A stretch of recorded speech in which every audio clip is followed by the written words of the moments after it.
काम केलं पाहिजे। संजय गायकवाड हे तुमचे झुंजार नेते आहेत। या ठिकाणी एवढ्या भर उन्हामध्ये आपण या ठिकाणी आलात, आपल्याला धन्यवाद द्यायला मी आलोय। रस्त्यावर उतरून त्यांनी काम करतात। मोठे मी पाहिले पुतळे सगळीकडे आहेत महापुरुषांचे। महापुरुषांचा इतिहास इथं आहे, पण कधी कधी भावनेच्या भरात संजय राव थोडा वाहून जातो। आपण जबाबदार शिवसैनिक आहोत, आमदार नंतर, मंत्री नंतर, आपण जबाबदार शिवसैनिक आहोत। आणि म्हणून शिवसैनिक म्हणजे आपली शिस्त। गुलाबराव त्याचं व्याख्या सांगतात नाही। आणि म्हणून शिस्त पाळणारा हा शिवसैनिक आहे। आणि म्हणून आपण कुणाचं कोणी काही ठराविक कुठलंही क्षेत्र असू द्या, पोलिसांचं असू द्या, राजकारण राजकीय क्षेत्र असू द्या, काही असू द्या, त्याच्यामध्ये काही लोक चूक करतात। संपूर्ण ज्या बाबतीमध्ये ज्यांच्या चुका असतील त्यांना आपण दोष दिला, काही प्रॉब्लेम नाही। परंतु संपूर्ण संजयनी सकाळी प्रेस कॉन्फरन्स पण घेतली आणि त्याच्यामध्ये खुलासाही केला की त्यांचा बोलण्याचा उद्देश अख्ख्या पोलीस दलाच्या बाबतीत नव्हता। कारण हे पोलीस जे आहे, हे पोलीस खऱ्या अर्थाने हे पोलीस दल त्याग आणि शौर्याचं प्रतीक आहे। 26/11चा हल्ला असू द्या, कोविड असू द्या, सण असू द्या, उत्सव असू द्या, आपण सगळे आज सभा घेतली, त्याचं सगळं नियोजन पोलीस करतात। शेवटी रात्रंदिवस राबणारा, सगळे सण उत्सव बाजूला ठेवून आपलं रक्षण करणारा हा पोलीस आहे। आणि म्हणून आज आपण आनंदाने सण उत्सव साजरे करतो।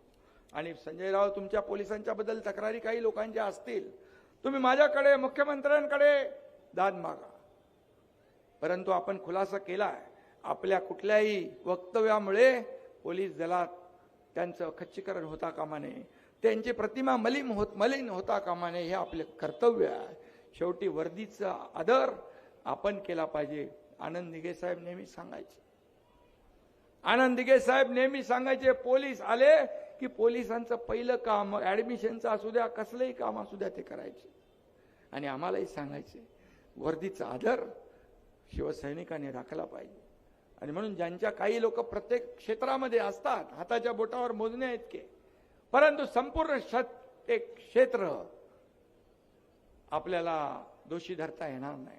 आणि म्हणून संजयराव, तुम्ही एवढं काम करताय, एवढं निधी आणलाय, एवढ्या या आमदार म्हणून काम, किती वेळा निवडून आले तुम्ही? आता दुसऱ्यांदा निवडून आले आणि तुमची हॅट्रिक पण होईल, काळजी करू नका। काम करत राहा। शेवटी जनता तुमच्या पाठीशी आहे। आणि म्हणून मी आपल्याला एवढंच सांगतो, मी देखील काल त्यांना फोन केला, मी नाराजी व्यक्त केली, कारण शेवटी आपण जबाबदार, आपला शिवसेना हा जबाबदार पक्ष आहे, आपण काम करणारे लोक आहोत। आणि म्हणून मी आजची ही, आणि बघा कोणाच्या डोक्यामध्ये नाही, हे पहिल्याच सभेमध्ये इकडं ते काय लावले, फॉगर लावलेत आपले स्प्रिंकलर टाईप। बघा तुमची किती काळजी घेतली त्या आमदारांनी। हा, सगळी व्यवस्था त्यांनी केली। हे खरं म्हणजे हे नियोजन, हा कार्यकर्ता जो असतो तेच हे करू शकतो। आणि म्हणून कार्यकर्ता आपल्या कार्यकर्त्यांची कदर आणि काळजी घेत असतो। आणि म्हणून संजय गायकवाड, तुम्हाला या तुमच्या मतदारसंघासाठी जे काही लागेल तिथं कुठेही काही कमी पडणार नाही, हा शब्द मी या ठिकाणी द्यायला आलोय।